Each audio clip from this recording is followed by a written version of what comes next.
ஹிந்திலேருந்து எடுக்கப்பட்ட ஒரு dark comedy நிறைஞ்ச படமான சிஸ்டர் மிட்நைட் திரைப்படம் எப்படி இருக்கு அப்படிங்கிறத இந்த ரிவ்யூவில் பார்த்துடலாம்.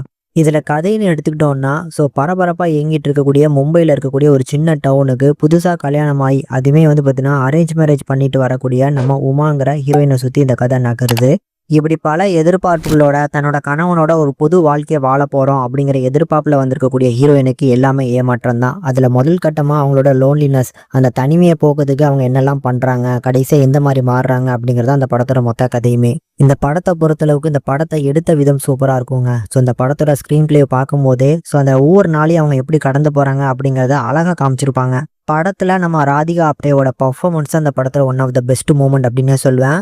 ஒரு சீன் பை சீன் பார்த்தீங்கன்னா அவங்களோட பர்ஃபார்மன்ஸ்லாம் எக்ஸ்ட்ரா நிறைய போய்கிட்டே இருக்கும். குறிப்பாக படத்தோட செகண்ட் ஹாஃப்லாம் வந்ததுக்கப்புறம் நம்ம ராதிகா ஆப்டேவோட பர்ஃபார்மன்ஸை சொல்கிறதுக்கு வார்த்தையே இல்லை. சூப்பராக அந்தளவுக்கு பார்த்தீங்கன்னா நடிச்சிருக்காங்க அப்படின்னு சொல்லுவேன். இதை தாண்டி இந்த படத்தோட கான்வர்சேஷன் எடுத்துக்கிட்டோம்னா ரொம்ப குறைவான கான்வர்சேஷன் தான். மேஜர் ஆஃப் த போர்ஷன் பார்த்தீங்கன்னா சீன்லேயே எல்லா விஷயங்களையும் அழகாக கன்வே பண்ணுறாங்க.